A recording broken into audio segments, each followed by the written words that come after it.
Hey, how you guys doing? This is the Producer Brothers Comments. Welcome to the Who Day Over 40 podcast for long time, long suffering Cincinnati Bengals fans. Who Day, everybody. We are about a month away from kickoff for the 23-24 season. We left you guys pretty much, man, Hanging. Hutch. I don't know. The last time we You, recorded for this, was it after the draft? It was maybe after we that. in the. I think it's been about who day. It's been about ain't it been about a month. I think it might have been even longer than that, yo. So yeah, we went away. There's the dark period after the draft or what's the voluntary workouts or whatever. And then there's that 6 weeks of just absolutely nothing happening in NFL because they're not allowed to. And then training camp opened. And so, hey, you know what? We probably start to get in and recording as information and news starts to come in. And Hutch, I said this to you before, like we could have titled this Who Day Over 40 versus Superstitions. So the same way that you don't, tell a pitcher he has a no-hitter going, the same way that you don't say, oh, he's made 16 field goals in a row from this distance. Maybe they should never say to Joe Burrow, hey, this is your healthiest training camp. That might be something going into it. I've been looking for that Richard Pryor Jim Brown cut Mm, about he never got hurt playing 9 fucking years, never got tired, and then like now niggas get hurt in practice. yeah, exactly. I mean, it is something else. So, I mean, honestly, the subtitle tonight is Who Day Over 40 versus the preseason. But honestly, none of this shit really matters because of number nine. So if you're on YouTube, you can follow along and, kind of see our news and notes as we go through this. But, about 16 days ago, uh, we almost had an emergency pod. We Something that should we've have had an done. emergency Yeah, pod. something that we have done on occasions. But this would have been an emergency pod. I'm out walking, in the afternoon after work. Hutch is at work, and the goat killer is ironically is also at work. And he just sends out and there's a, behind the scenes, there's a group chat with me, Goat Killer, Sandman, and Hutch. And um it talks about Bengal stuff, and this Goat Killer just sends out an innocuous, oh yeah, Joe Burrow went down, he just got carted off. And I about stopped in my tracks, like walking. I got to catch my breath here for a second because I have no idea what does that mean. And Hutch, I mean, this is like when Kennedy got shot. Where were you when this happened? First off, we were talking about Jalen Ramsey getting hurt, Yes, that's right. and Same then day. I was like, damn, that's fucked up. He might Mm-hmm. not be right. He hurt. He might be out the whole season. Right. And then like I was at 3:30, 4 o'clock that same day or something. Mm-hmm. Then some dude who's a Falcon fan's like, oh yeah, he grabbed for his calf, Joe Burrow. And I was like, what? Uh, Yeah. and then yeah, when I got into the car after work, that's when I saw it, and then I was like, fuck. Yeah. Yeah. I about freaked all the way out, to be fair. I came home. I had like to the goat killer. I was like, "Do I need to come get you at work? Are you gonna be okay? Can you make it through the day?" Like, I mean, this is. I mean, we were in a bad situation here, man. Like, this was uncharted waters. I mean, we've been through this with him on training camp before, the appendix last year, recovering from the ACL before, COVID, and the day before this happened, there was all of these questions in the post-game press conference. He even did the knock on wood about, this is my healthiest training camp and blah, blah, blah, blah, blah. But yo, absolutely falls apart. And he gets carted off. So the speculation began, the Hail Marys, the, prayers, all of those things, People the wanted to donate donate calf calves. muscles. Yes. I mean, it was all over the place. And, after I think maybe 2 days or so, it comes out that he has a calf one strain. Then all the freaking Twitter doctors and whatnot, everybody's speculating on what that means and all of that. And so that's really been the role because he had disappeared from from everything since it happened until the joint practice the Right. other day. He showed up at the joint practice between the Packers, who they played the preseason game against on Friday. He showed up there. with the I keep calling it a brace, but it's a sleeve, like that calf sleeve. He has it on all the way. Yeah, compression sleeve, whatever you yeah. want to call it. He has it all the way, the one that goes all the way up, like one leg, like a rocket. And he's out there, obviously he didn't practice. He's taking mental reps. And, if you can go and see the videos, he's out there, stimulating the snap count, kind of dropping back, like, kind of lightly turning his shoulders as if he was going to throw and all of that, and then it's like, oh, okay. Zach Taylor, when he had talked about it, when everybody's doing the definite, what's Several, several weeks? Okay, so just for our edification, what do you feel several weeks is? several weeks is more than a couple, Mm-hmm. and not in less than 2 months. Mm. See, I've always thought a couple is two, a few is five, and anything after that is several. So he would be at a situation where at this point in time, we were thinking, well, several weeks at where it happened, it would put him at like 6, 7 weeks right before the first game against the Browns on September the Right. 8th. And so that's what everybody was thinking, several weeks, several weeks, several weeks. So that kind of fit in the time frame. Jamar Chase goes on the Kay Adams show talking about, man, he can sit out till week 5. We got this going and whatever, blah, blah, blah, blah, blah, wanting to be 100% healthy, which Slap created, that yeah. slap that motherfucker across the face. Yeah. So We that, can't. He can't. Well, we'll talk. yeah, but yeah, so that created more speculation. Other podcast folks had been like, it seems to be on track, seems to be on track. But again, we're in conspiracy theory area right there at this point. Everybody's just speculating and talking like they know what the hell is going on when they don't. And so when we get Thank to the, goodness. yeah, so when we get to the preseason game, Goat Killer's, he's coming home from work. I'm like, oh, let's sit here and watch this preseason game, blah, blah, blah. So I'm sitting there waiting. And then you turn on Twitter or you turn on whatever you turn it on to see. There's Joe Burrow out there, no compression pant, got the little, the vital vest thing on that all the players are wearing now, and doing, I would call it more than light jogging, but not full out sprinting, whatever that's in between. You see the highlights of him running back and forth. At what? Going through the whole warm up routine out there under the guise of the training department. Should have been another emergency pod. We didn't. Where are you? We slept. I mean, Yeah. in the last 3 weeks, there between Joe Burrow getting hurt and the government saying there's aliens, Yeah. we done missed a whole lot of shit. Yeah. Shout out to it contributor CT, who was, if you listen to our Scooby Doo cartoon and cereal bit, yeah, she was like, y'all are not talking about that.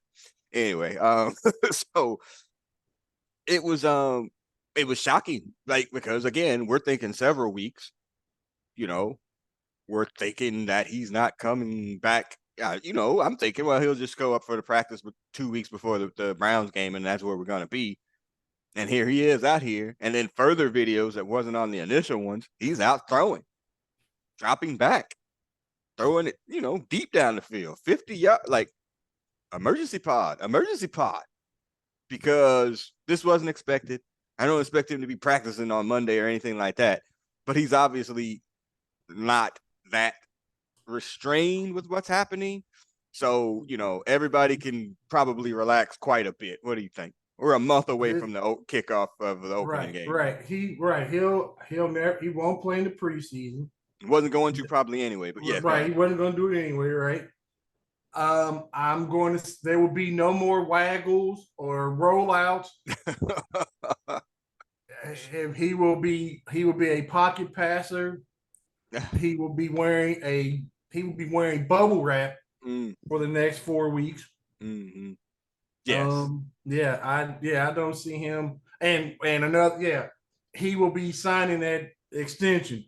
Yeah. That's what I see. And and I'm glad you said that, because I didn't even talk about this, because none of this other crap matters. It really doesn't. Because he went down when Goat Killer sent that up. I was like, man, I'm supposed to go to the home opener or whatever against Baltimore week 2. I was like, man, I wonder if I can sell them tickets. I know them playing. I know them. I know the plane tickets is not refundable, but I wonder if I can Right, sell right, them tickets to recoup some of my dough.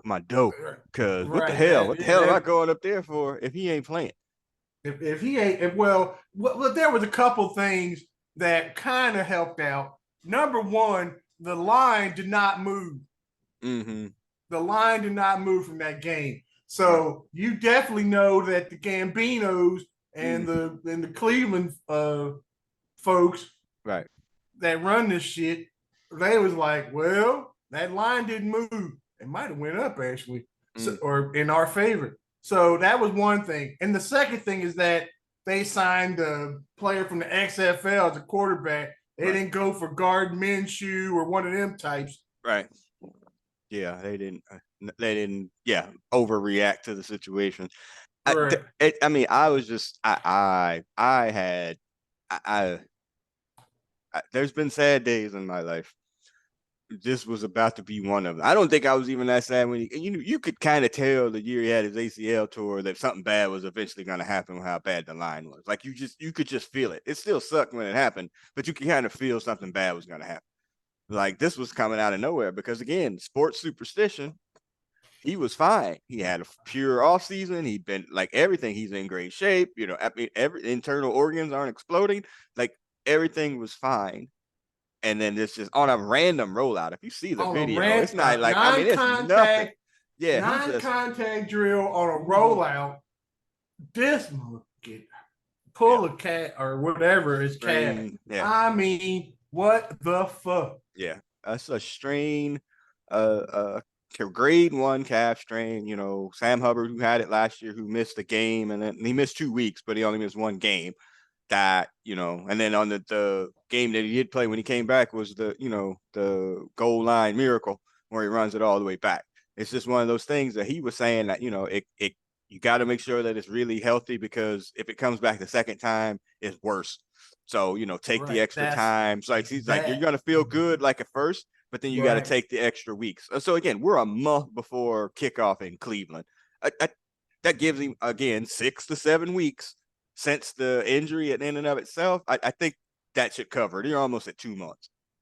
Yeah. So and right. So hopefully, not hopefully, he's gonna play week one. Of course, yeah. There's no Yeah, way. he's gonna play week one. Now, unfortunately,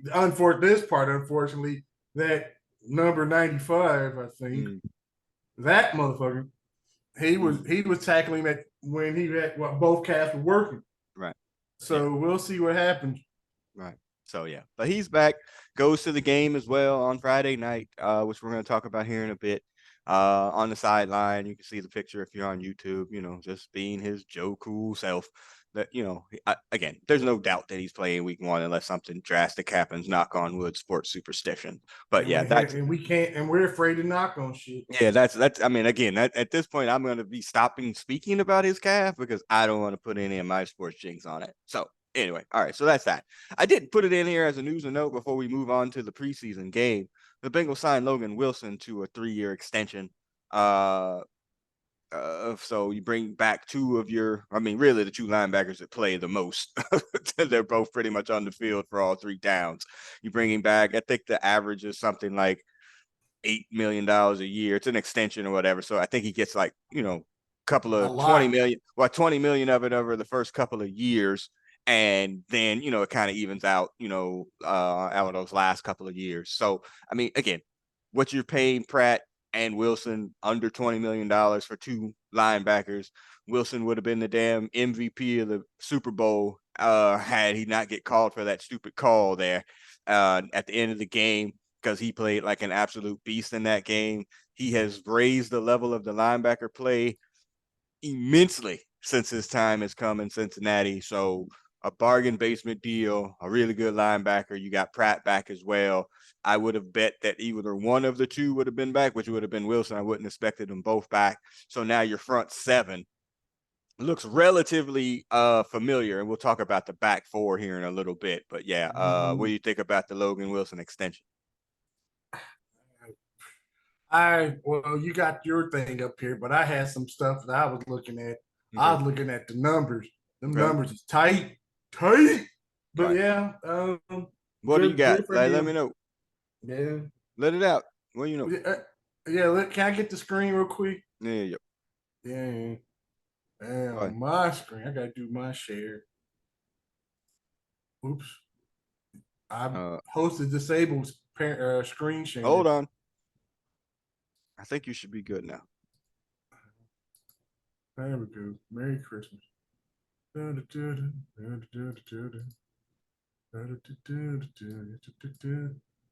I have it? Yeah, player salary. Can you see that? I can. Yeah, yeah, yeah. We might want to make it Oh, bigger. That's what she said. yeah, yeah, yeah. But anyway, just I mean, it ain't my money. Mhm. It ain't good. Well, whatever. But I Where think is he on this thing? who is that? Logan Sam Wilson. Hubbard, Nah, so Logan Wilson. Oh, I Logan see him Wilson. down there. He's pretty like maybe Yeah, 10 or 12. yeah, Okay. 10. Did they boost this up? This might be out of date. But remember, it's an extension though. Oh, So so yeah. yeah, he's getting an extension. So, he's going to play on his salary this year, but then, next off season workout bonus, blah, blah, blah, blah, blah bonus. He's going to get a lot of money to up front for those first 2 years. And then, like I said, after the last 2 years, then it starts to kind of even out. So you Okay. wouldn't, I mean, it's nothing like that. I mean, again, look, DJ Reader, again, probably needs to be extended. That run defense without DJ Reader is going to be suspect at best. And we'll talk about that here in a moment, too. Yeah. But also, he's also about to be on the bad side of 30, which the Bengals don't like playing people. And he's got an injury history, Shit, his first year that he was there, he missed pretty much the entire season. And then he missed like Mm-hmm. 5 games last year, too. So, I mean, do you Mm-hmm. pay a player that's about to be on the wrong side of 30? I don't know. It No. probably costing $10 to $12 million. I don't think the Bengals would do it. But we're going to get to that here in a later where I'm going to talk salary about somebody else. So, yeah, Man. it'll Yeah, be man. interesting to see. Yeah, Um, we will see. No right. Negro spiritual. Yeah. Okay. But yeah, a good signing by the Bengals. Again, it looks like they're going to focus a lot of their, you know, attention on the defense. I would say as we get into this preseason part, we're going to talk a little bit about some of the other players, but I think that's going to affect other people moving forward. So, okay. All right. Man. Let me take that back. Yeah, Are you good? it's all you. Oh, wait a minute, wait a Okay. minute. Dang. It's so good to be in control. Yes. I know you had it before, man. I know, I know. Dang it. Where the heck did it go? Oops. Craps. That Right. just Right. take. Sorry. I've done this in so long. All right. Here we go. There we I got go. you. All right. So back to it. So Uh, all right. So let's move into his game day, y'all, from Friday night. If you do have, I remember the NFL network days where you had to wait for your team to come on. You had to put this shit on TiVo. Bengals would be on at like 2 in the Like morning. back like he was taping shit off Yeah, the yeah, yeah. radio. Oh God, I gotta tell you a quick story about our mother. I may have told this story on this podcast before about God, I can't. I'm not as good with years as you are, but I'm in Florida, for sure, uh, in the first run, and man, she called me out of the blue, like on one of these Friday night games Bengals was playing, and she's just like, "The Bengals are looking so good at preseason. Jeff Blake is killing them." I mean, she was going off Jeff Mm, Blake. So any Jeff Blake year, wasn't good to begin with. So yeah, there's that. mm. So I used to When get your hyper about preseason. starting quarterback is playing in preseason, Yeah, you probably got problems. yeah, and we'll dump this on the top too. We're going to talk a lot about players and things like that. The scores of these games mean nothing, really. Like you really just, especially for a team like the Bengals, because there's like two positions open on this team to like start. The rest of it is all backups, and so you having these dudes play, starters minutes to use an NBA term. It it means something, but it doesn't. You can't be like, oh, Trey Hendrickson's going to play like 60-70% of the snaps at, defensive end. Cam Sample's going to play those other ones or whoever else going to play the other ones. So we're not the same here. So like freaking out over a preseason game is kind of silly, to be fair, especially the first one, no less. But anyway, all right. So let's get into this.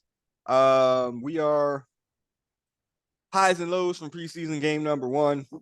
Okay. Oh man, my spelling is really bad on this. All right. So versus the Packers. Packers always have weird things happen in Cincinnati. Bengals lose 36-19. How much of this did you watch? I was trying to, hook you up, but I don't know if you got home in time to see I it. ain't watched not one yam bit. Okay. So me and Go Killer were hyped, ready for it or whatever. And again, you can only watch this shit for about a half, even if you're a big fan of a team, because honestly, after a while, you expect, one of your cousins or uncles to roll out there and start playing because that's who's really out there at a point.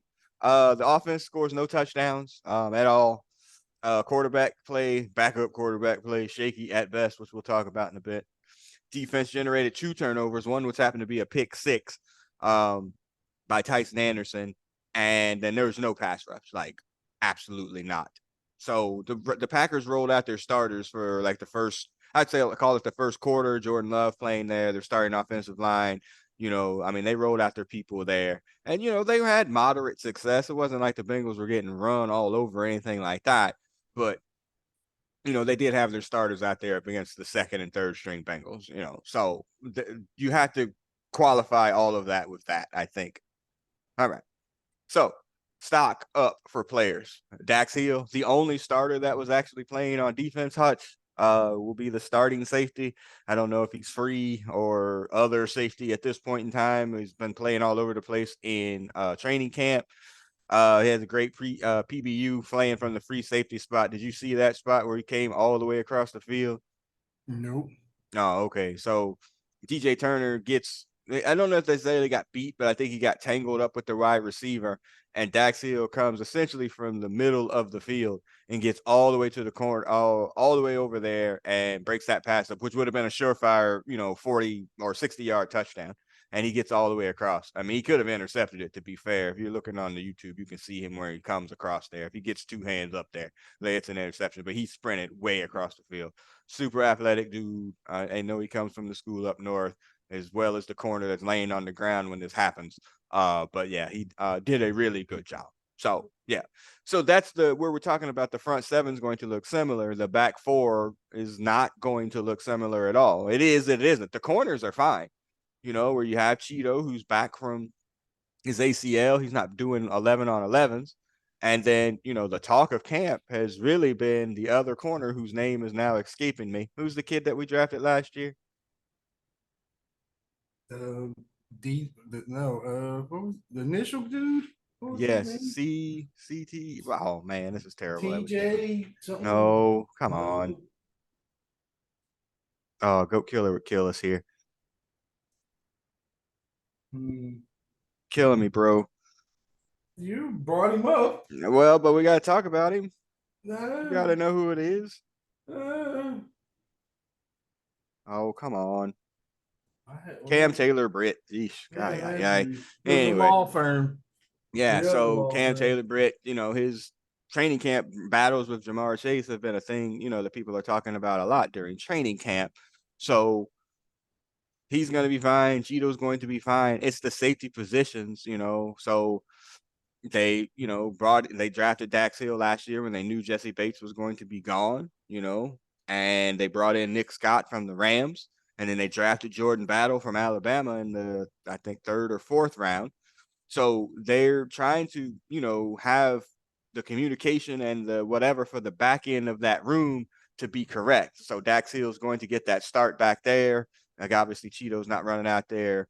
Cam Taylor Britt doesn't play, and Nick Scott doesn't play. So yeah, it's the corners that are going to be okay. It's just the communication between the safeties that is a concern. Losing Jesse Bates and Von Bell, who played together essentially for 3 seasons. That's going to be a concern, yeah. Yeah, for sure. Early in the season, I think that's, the communication. They got faster and more athletic, But they but you got lose the experience. So, experience. right. Yeah. So that becomes, something that's, you got to be watching for at the start of the season. Right. Another, And unfortunately, oh yeah, and go ahead. unfortunately, everybody's gotten better Right. in the league.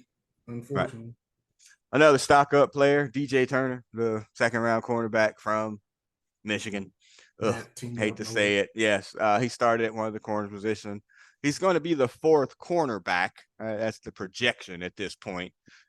Him or somebody that's going to be in the stock down category. Had a couple of nice PBUs, one on fourth down that looked really good. He's super fast. He's a little short, that's for sure, but he can make up for anything because he runs, a 4.2. So we're just kind of, worried about him tackling, not necessarily being able to guard and, taller people, not that kind of short, but just the concern is always going to be him, being able to stand up to all the running if like a running back gets loose out on that corner to make sure he can make that tackle. But yeah, great speed, good some ball skills.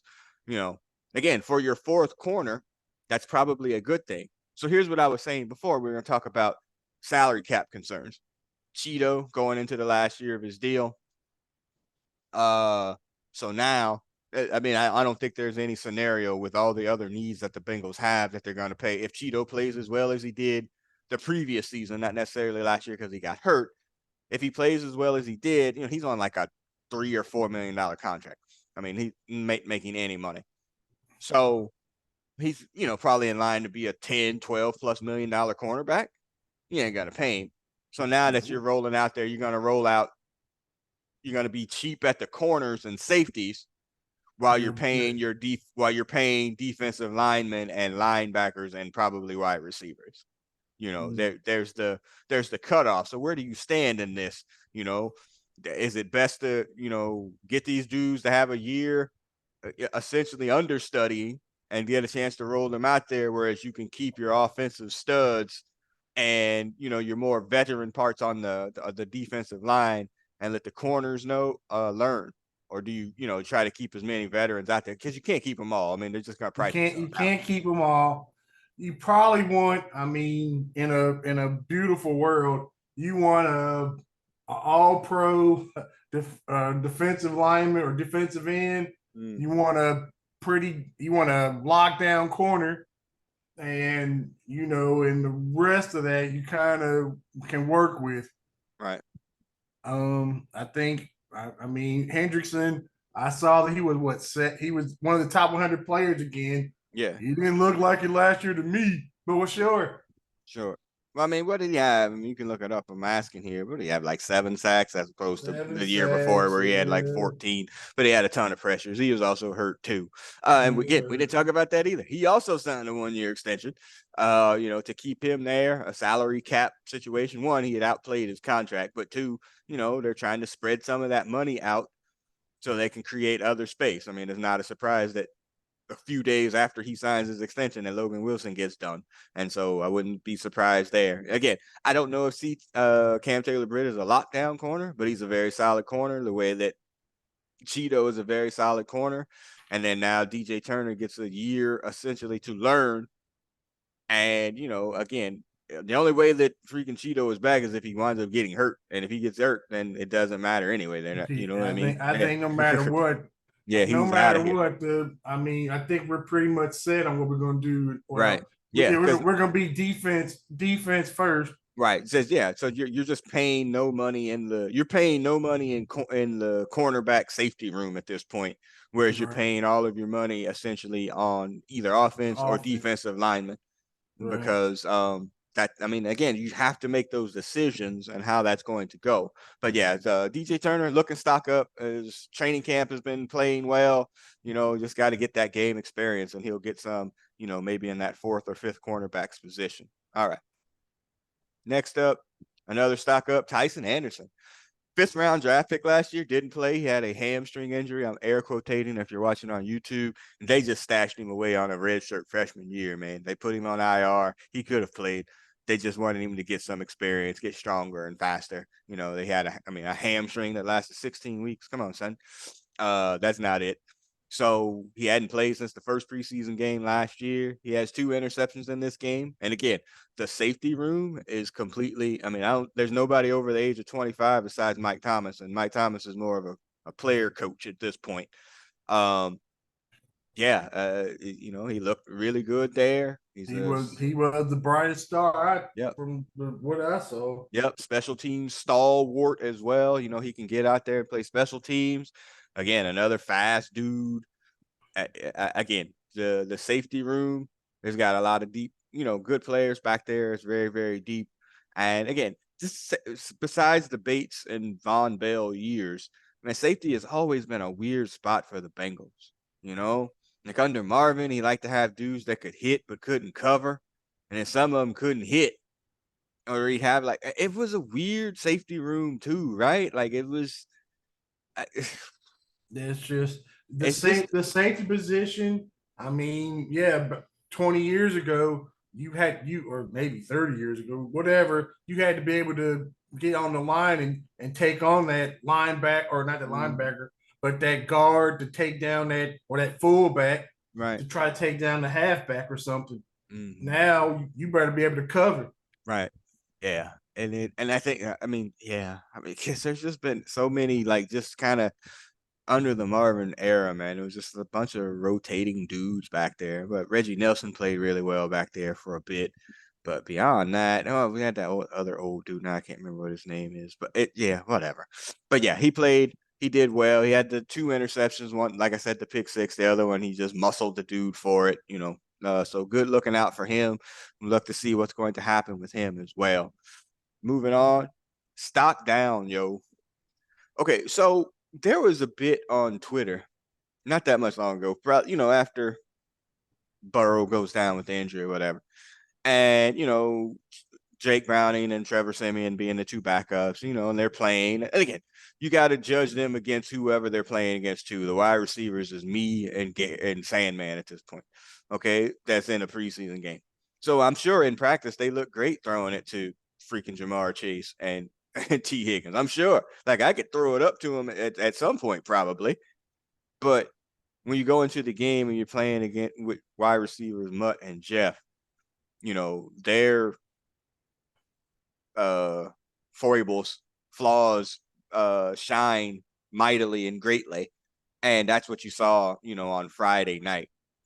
But there was a thing going on Twitter that people was like, "Oh man, you know what? Burrow can sit out that game against the Browns. They can beat the Browns with Jake Brown and Trevor Siemian.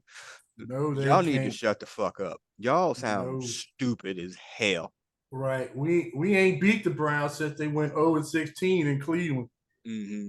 And So yeah, and right. So we need everybody. correct.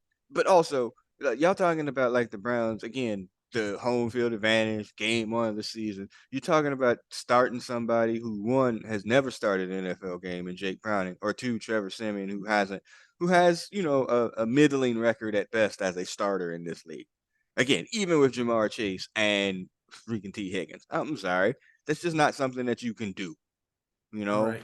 so the idea Right. that one of these dudes was, Two journeymen taking yeah, them out of. I mean, for week one yeah, out of. I mean, on the road yeah, and right. And the Cleveland. I mean, Cleveland is right. Heck, no, yeah, we ain't beating them yeah. with them two Paloopians. No, for sure. Again, the Browns may have their concerns or whatever, but they could handle Trevor Siemian and Jake Browning or whatever.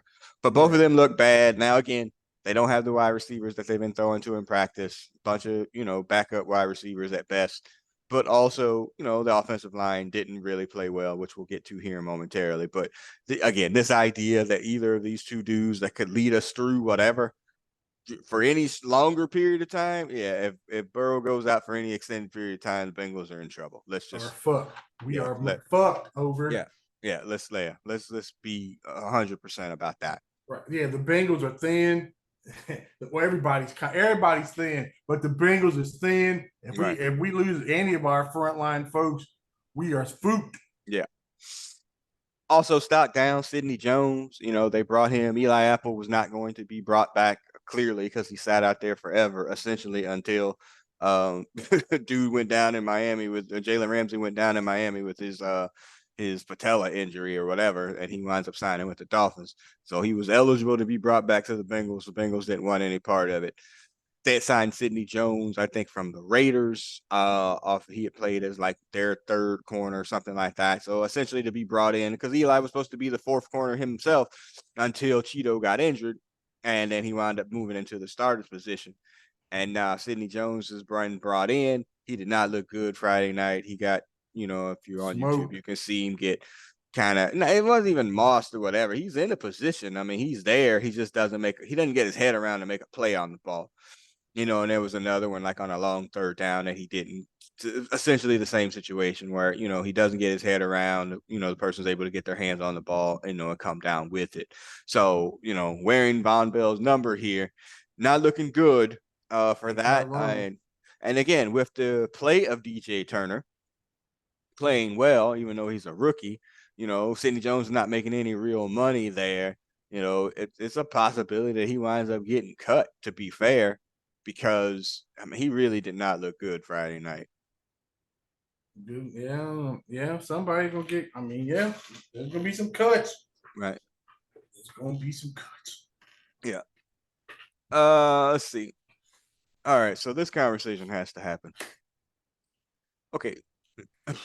Shouts out to Sandman, who affectionately nicknamed um man, I can't remember his name now, but Kid Roller Skates. So as the Yeah. Bengals drafted allegedly the left tackle of the future and let Andrew Whitworth roll on to the Rams in Super Bowl glory and probably a Hall of Fame here in 3 or 4 years. Um, the Bengals drafted Jackson Carman in the second round, 3 years ago at this point. Thought he was going to be able to come in and play right. He was a left tackle with Clemson. Thought he was going to come in and be able to play right guard in the NFL. As a rookie, came in out of shape. Playing in his hometown, Cincinnati. Probably a little immature in that regard. Doesn't do well. Plays a little bit as a rookie, but not that much. Going into last year, like, all right, it's got to be a battle. Right tackle position is open. It's all yours. And he winds up getting beat by a rookie in Cordell Volson. Excuse me, at left guard, and gets beat by Cordell Volson, and is coach's DNP, not played, inactive or whatever for a good majority of the season until the injuries started to pile up on the offensive line, and then they wind up being forced to start him at left tackle when Jonah Williams goes down with his his Amazing kneecap play. injury. Yeah, with his kneecap injury, and then he played well. Like in the Buffalo playoff game, he played really, really well. And so the thought was like, shit. Well, maybe the projection out of the NFL was that he was not going to be able to play left tackle. And we tried him at right guard. We tried him or right tackle. We tried him at left guard. That didn't work either. So hey, maybe he could play right tackle. And so there's supposed to be this competition at right tackle between him and Jonah Williams, who had to move over because the signing of Mr. Brown. yeah, yes, Orlando Brown, the left tackle or whatever. And then, hey, is Jonah going to show up or we're going to trade him? Hey, some people talking about let Jonah go, man. Let Jackson Carman play right tackle. This is it. No. Man, if y'all don't sit down and shut up, this dude, I don't get it. He came into camp, he was in shape. People was that he, taking his craft seriously. And it's something about the lights of these situations. Again, except that one time at left tackle, he's just not it, man. Hutch, this is a second round pick, and we are now in year 3, and he's playing for a contract. I mean, he's a free agent at the end of this season. He playing to be in the league. Right. So I, Well, what do you yeah, think? Like, what is it? he Too many positions? Like, it's changing wrestling reference. Lex Luger being from babyface to heel continually, man. It's just too confusing. Like, is it just pick a position? Can he be the swing tackle for left and right? Does he need just to be the the, exclusive left tackle backup only? Like, where are we with this dude? I mean, your job. There's a dude lined up in front of you. Keep that dude from our quarterback. That's your job. Right. You ain't got to figure out, if they running a hitch or a post or a nine or none of that shit. There's a 300-pound dude you're supposed to slow down. Do it. Mm. Yeah, but is it the position switching? No. Again, that people do this all the time. Hey, you should be a right tackle. You can't play left in the league or whatever. And I ain't a scout, so whoever's making that decision thinks that. But then he played better at left tackle. So why are you moving him to right tackle? Like, knowing that he had You struggles put it in from the right before. tackle before because you signed a Mr. Brown. Right. But No, but no, no, no. I meant to and back up. everybody on the right side sucks. I meant to back up, not to start. But he should beat out old boy for the guard spot, and that didn't Volson, happen. Cordell Volson, And yeah, a right, rookie, so a if fifth that, I mean, round right rookie. there, if you, I would be afraid to put him at a tackle position at this point, long Right. term for anything, even as a backup. I mean, again, he could. Yeah, I mean, people are like, oh, he could be the swing tackle in case somebody gets hurt. To me, this is a for sure reason why you keep Lyle Collins, no matter how much you paying him this year, even when he comes off pup, because Jonah's injury prone for sure. Both Right, kneecaps last year, couldn't come back from the second one. If he goes down, then at least you have, Lyle Collins there at least before you go to Akeem Adeniji, for God's sake. Like it's right. just I, but this dude, man, second round pick, he's the Drew sample of the offensive line here. An overdrafted The player that the that hasn't lived up to that draft pick projection. well, like I said, the kid roller skates with Cedric Oh Abubu, boy, oh oh boy, boy, Cedric, oh boy, thank yes, oh boy, for real, you. he Yeah. was right. Um, I wish nothing but the best for him, but we got a quarterback that hurts himself with ghost defensive players. Mm, We can't, like I said, we got the number one defensive player, the number five, the number 11. They all got intimate pictures with our quarterback. mm. Um, and that's with halfway decent offensive linemen. We can't have this mother blanker out there at all. Yeah, it's wild. I don't know. He almost feels like he needs the change of scenery for his career. I give a Well, damn who about go who anything gonna else. hire him? You don't think somebody that needs an offensive lineman would give up a 6th round pick? I mean, come on, man. That's just for whatever. Like, just here's a 6th rounder. Take him off our hands, and we'll take this 6th round pick because it just seems like he's. I don't know if he's in the doghouse or they just, there's something here that's just not working for him. I don't Tape think don't they. lie. I don't think they'd cut him, but I definitely don't think.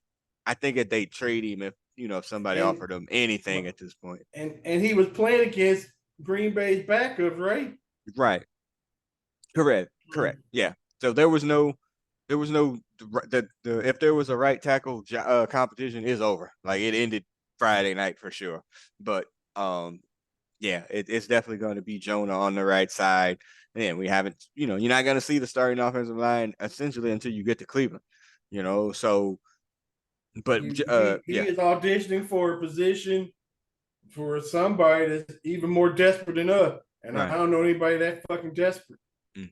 Yeah, he's definitely a stock down guy. That stinks. This is a 2nd round pick. All right, let's check in on the draft picks, y'all. So the draft picks get in there. I go through the order kind of weirdly, but we'll just kind of go through some of the picks based on how they played on Friday night and what they did Friday night. They all played, all 7 picks got out there and played. DJ Turner, round 2 cornerback, and then DJ Ivy, the round 7 cornerback. They both played pretty well. DJ Ivy, a 7th round pick out of the University of Miami, has played really well in camp. Again, he's young, but he has all the physical traits to be a decent corner. Not quite sure why he slid all the way to the 7th round, but he's played well in camp. He's not somebody that they're probably going to be able to sneak onto the practice squad. So it'll be interesting if he's able to, kind of make the 53, maybe replacing, one of the other lower corners on the roster.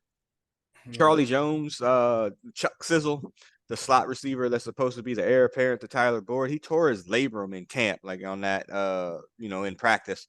And so he's been working his way back from that. He's decided to not to have the surgery, and he did not look comfortable Friday night, Hutch. Like, I mean, again, you have a torn shoulder, Yeah. running your arms like that at full speed. I'm sure that does not feel great.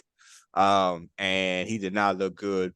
So I'm actually also starting to wonder if he's even going to make it through like camp at this point. The way, I mean, he was set to be the punt returner, putting both Trentons on notice, between, Irwin and the other one. And so one of them is probably going to get that position. But yeah, a little bit concerned about the heir apparent to Tyler Boyd as he's going into his free agency year. Jordan Battle, the safety from Alabama, they drafted in the third round. He played really well, had a nice pass breakup in the end zone. Chase Brown, the running back, also played really well, had a nice long check down run, uh, during the game as well. So he played pretty well. But I think the standout here, and I don't know if you saw the highlight, Hutch, about Andre Osivas, the 6th round wide receiver out of Princeton. He had like 4 catches for 50 yards, should have had a touchdown. I mean, if on YouTube you see where he came down with this, his foot literally just barely touching the white there. I don't know if he survived the ground when he made that catch. Uh, Dude is got all the physical tools. He's fast. He's big. Wearing Collinsworth Smart. number. Yep, Oh, wearing his Collinsworth number at number 80.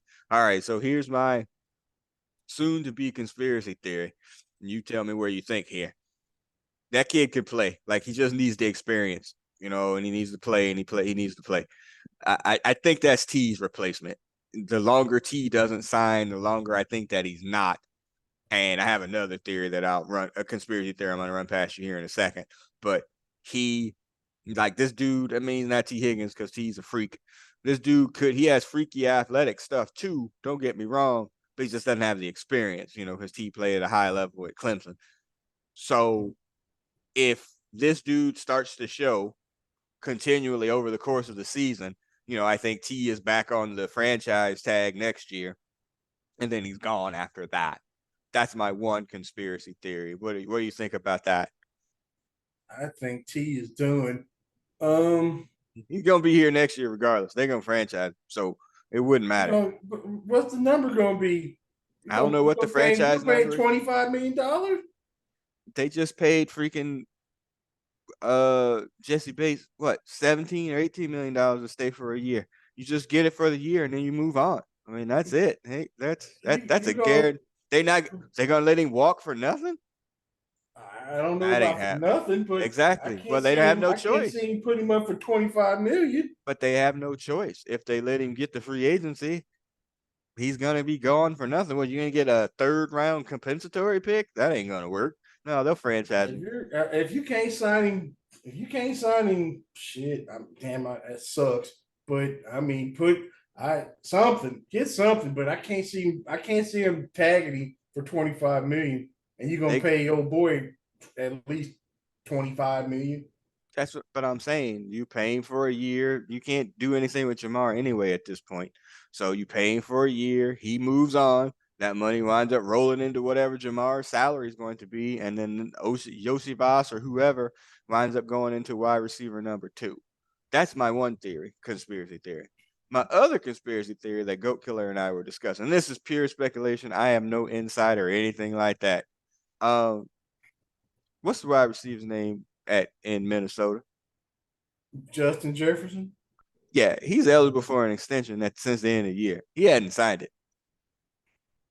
Um, and there's been no thought about that. And obviously he was ranked what, like number 3 or 4 on this top 100 player He was thing. number two. Oh, there you go. So he's number 2 in the top 100.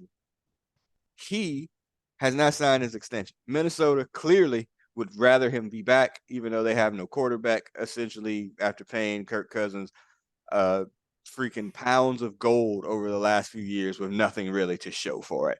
Um, there's a strong possibility that he just wants to get out. Like that's probably a strong possibility. They want to play. You playing in Minnesota, which is literally the wasteland or whatever. Playing with a shitty quarterback. You know for damn well your one of your best friends is playing in Cincinnati with the quarterback that made you look like $1 million to earn that thing. That are to get that draft status or whatever. Hmm. Mm-hmm. If you could get Justin Jefferson and Jamar Chase. Yeah. and Jamar Chase Yeah. and Joe Burrow Yeah. and all played on the same professional team. Yeah. Yeah. Yeah, right. We're gonna pay Higgins. I see Yeah. us paying Higgins $30 million a year first. Right. But yeah, the Minnesota. I mean, Yeah. yeah, man, Minnesota's horrible, Yeah. and Yeah. they probably will fuck up somehow. Mm-hmm. But I mean, My yeah, conspiracy theory, again, I'm sure Joe loves tea. Don't get me wrong. he do. But Justin Jefferson is one of his best friends in the world. Uh, if there's any chance of that becoming a possibility, that's probably what happened. Like, hey, you know what? I, Sorry, T, we're gonna move you on and then bring in this dude. Because again, it would cost a you, little bit more money for sure. Don't get me wrong, but right, right. the So you know what's gonna happen. the distance between them two is pretty significant as well. Go ahead. Right. So what's going to happen is right after they, Congress figures out this alien shit, there's going to be another congressional thing about collusion with the Bengals. Yeah, yeah. Eventually, yeah, if some shit like that were to happen, because Right. it's this again. I lived through the Heatles, the Dwayne Wade, Chris Bosh, LeBron thing. Like that shit was in the works long before it happened. Right. It was discussed in hushed tones amongst Right. themselves Right. for a And very over long time. hamburgers and Yeah, and yeah, and yeah. and Banana boat and shake vacations. booty clubs Yeah, and some other shit. yeah. So again, I'm throwing a massive conspiracy theory out there, but it's probably not that far off. To be fair, if um, if it, that it if that ever if that ever went if that happened in Dallas, that'd right. be one thing, and that would still be some collusionary shit. Mm, But you're talking about the 30th or 31st franchise mm. That's uh, harsh, but I as far as understand. evaluations, Mm, and you're gonna have two 25, $30 million wide receivers. right. Hmm. Yeah. Okay. I'm just And saying. Joe Burrow. I'm just saying. That's all. Yeah, Just I would love it. yeah. I know. I would still love to keep Higgins. Yeah. Oh God. Well, that'll never But happen. But yeah, they're right. not The all three. numbers don't. The shit don't add up. Yeah. That's some serious. That's some serious moon landing fucking shit. But the bigger Flat conspiracy, Earth shit. the bigger, more realistic situation is that if they really feel that this Yoshi Vash, and that his nickname is Yoshi, if he can play, T Higgins is probably days are numbered Higgins, here. Higgins and Higgins and old boy are both gone next season. Yeah. So wait, who's their old boy? Our third wide receiver. Oh well, yeah, he's gone because he's bad side of 32. All All right. right. So he played well. The Brad Robbins, the punter, like I mean that there was no competition with Drew Chrisman. That was that was as much competition as Did the our right first tackle round pick situation. play? I'm getting there. Yeah, I'm thanks. getting there. So yeah, he looked good. He's got some boomers, a lot of hang time. It's the old Kevin Huber days. He can angle it. He had a lot of practice because they punted Yeah, a lot. lots of practice. So yeah, he looked good.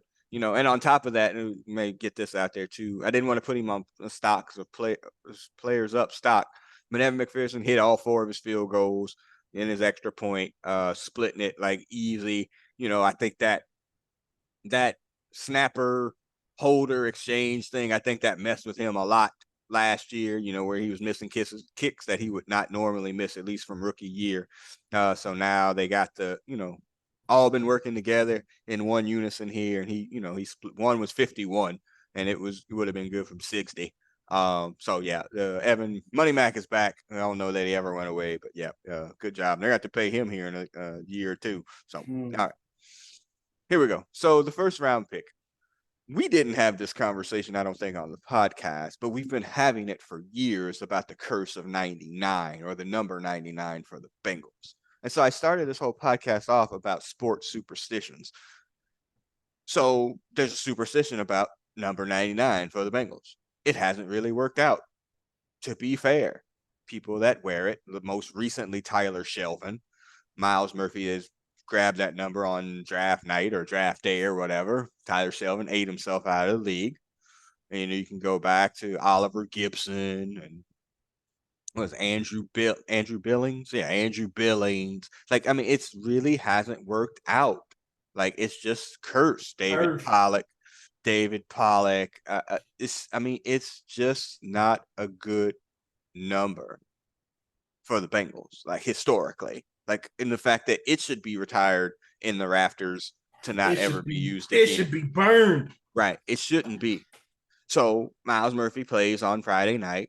And again, this is overreaction Tuesday, Monday, or whatever you listen to this.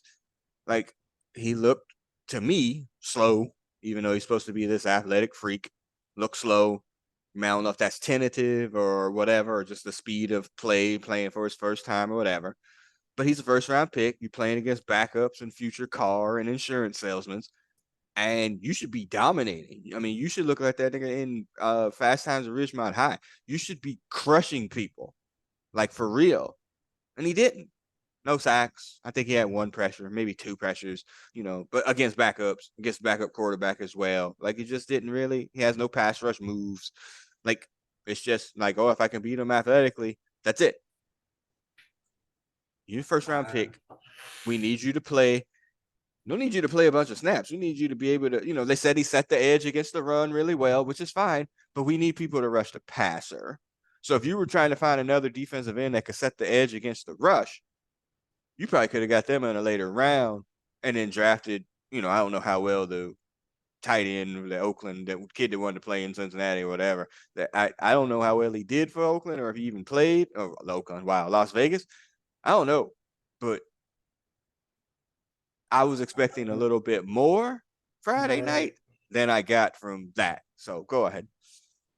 I didn't watch it, but you know, it's 90. Yeah, there is a curse on 99. Mm-hmm. Um, it's too late now, I guess. Yeah, Yeah, let's see what happens week 2. he's been Um, he's been a non-factor in camp as well. It's nothing. right. He hasn't been doing anything that you'd be like, oh wow, he's Do we doing this or whatever. Like in camp, it's just been mid, do we as have the a kids problem say. with Clemson players too? I mean, well, T is there. T is there, but he don't want to be. Well, he He want a fat does. Yeah, contract. he just wants a contract. But I mean, yeah, but I mean, DJ Reader's Clemson as well. So no, I don't think it's that. I think it's maybe ones that we draft, maybe. I don't know. But it I needed to see more. Like again, the way he played, like this is gonna sound bad. It's a massive prediction here. Team bring it. Oh, he's gonna make a team. I don't know if he's gonna be I active mean, on I game said day. team bring it. Oh, I yeah. mean, bring the pad. I don't know if he'll be active on game day. That would be a problem Correct. because Because look at the I other D. can't Look, because them two defense men we got now they gonna need some help. right. And then you have, but that's what I'm saying. So you have Hendrickson and Hubbard as your starting defensive ends. You have Cam Sample and Joseph Osai as the primary backups. That's four defensive ends that you're already dressing. Right, but Like yeah, are you you are got you dressing, you're already but dressing four. I mean, again, you're running out of people here. You're gonna right, dress but four you defensive don't end and probably four defensive tackles. I mean, where is he you, playing? you don't have a top 10 pass rush. I don't think. Right. Yeah, no, I mean, again, the Bengals defense is a team defense. This is why they're, hold people. You might overall defense is whatever, but it's a top 10 defense in terms of points score because they know how to keep people out of the end zone. So, Well, the team in 22 did. You got, like I said, them your back four is a bunch of rookie faces. but anyway, but understood. But I'm just saying that that's been the trend here with Lou again without these two safeties coming in. But I mean, everybody else is essentially brought back, and they couldn't rush the passer last year either. Right, So, yeah, I was saying right. So yeah, it's all hands on deck, right. and you need to be playing top speed, doing everything you can just to get some pressure because my guess is that there could be I think we're gonna get ran on by the first two teams for sure, but they can also have some chance to pass on us too. Why? I mean, again, only because Lamar will be playing, but I mean, the Browns playing. If everybody's 100% with Joe Burrow, the Browns ain't winning that game. But I anyway, say yeah, I say they're gonna win the game, yeah. but we ain't stopped Nick Chubb to this point either. Well, maybe Well, one game we did, that they but did this year when they played the second right, game. right, I mean, he right, the only second scored. game, He had like but 34 yards. Well, DJ Reader didn't play the first game, so that right, was right. probably a Well, part of that too. Nick Chubb is averaging 88 yards against us game Right? and a touchdown. Yeah. Well, but again, And yeah, 34 yards the last time. that's including that 34-yard game. Right. So I just, yeah, I we just he needs to show up. He's gonna need to take some snaps. I don't think we have him enough to have a red shirt year. That's what I'm saying. Like ain't nobody on this team that's on the starting 22 can or whatever, the starting 35 or whatever. We're gonna need everybody right. Yeah, healthy. he can't. Yeah, he can't. And I say that with all due respect to him and whatever, but they're gonna need a little bit more than that. And I Right. don't know if I don't know. That's the biggest thing. I don't know if he can play or not, and that's going to be a huge issue because now of your first four drafts, Zach Taylor, your first draft is great because again, you're going to probably at a minimum you're going to wind up with signing two of the three people, or not your first draft. Your second draft. You're going to wind up signing two out of the three people to extensions. You know, your franchise quarterback and a great linebacker, and probably a wide receiver, but who really knows those first three picks. But now your early round picks after that, you know, Jamar is obviously a superstar, you know, but prior to that, you got your Drew Samples, you got your Jackson Carman sitting here right now, two as a second round pick, and now you got this first round pick as well. And we don't know what Dax Hill is yet because he hasn't really played. So, you know, this was Marvin's philosophy and his teardown too when the Bengals were good and you were getting mid to late round picks in the first round, you weren't hitting on them. And then that was the slow descent and downfall, you know, into some, you know, bad years after a couple of years when those picks never became anything. So it's kind of concerning. That's all. Again, it's a preseason game. It's an overreaction Monday, but I'm just saying. Mm. That's it. I'm already concerned. That's my concern. Yeah, I'm I, already. I didn't watch it, and that's probably best. Who is the week? Who's week two? Atlanta in Atlanta. Oh yeah, Falcons had a yeah. 19 to Do 3 I, do win. I go watch that bullshit? Might as well. A 19 to 3 win over the Dolphins last weekend. So, you know, Yeah, people are going to be crazy. I mean, nobody cares about the Falcons until baseball ends. Let's be fair. So, right. It's all about the. But anyway, I mean, that's probably a $20 ticket. I would assume, Maybe, yeah, you maybe. could report live from, you know, Right? Yeah, yeah. live How much them tickets go for? hmm. So as he's looking I, that up, okay, as he's looking that up, yeah, so that concludes this. We will be back in a more regular routine as the Bengals do play the Falcons again this year, played them last year. I was listening in the archives what we had on home team as our preview for that last season, which he was amazing, you know, obviously. And you know, the Bengals just embarrassed the Falcons in Cincinnati last year. That was not a great game for the Falcons, but you know, new year, Jesse Bates gets to play against his old team. You know, of course, he's going to be playing against some backup quarterbacks, and and the he's Falcons. tearing and he's tearing up he's tearing up Atlanta's quarterback right now Yeah, and you in know the practice. Falcons are going to be looking to run the ball. Desmond Ritter didn't play that game. I'm sure he's going to play against his former home, at least home college teams. I'm sure he's going to play this week. You know, it'll be another good test for the Bengals to, you know, see if they can stop. I mean, anybody. It really wasn't that they couldn't stop anybody. They just couldn't score. So it was just defense like all the time. So let's see if the backup quarterbacks for the Bengals play any better. So that's it. All right, Hutch, you got exit music for us as we start to wrap up Yes, preseason game the number one. song is Situation Number 9 by Club Nouveau. No, okay. All right. So we'll work that out. And if you're listening on the podcast version, you'll be able to hear Club Nouveau start to play us out.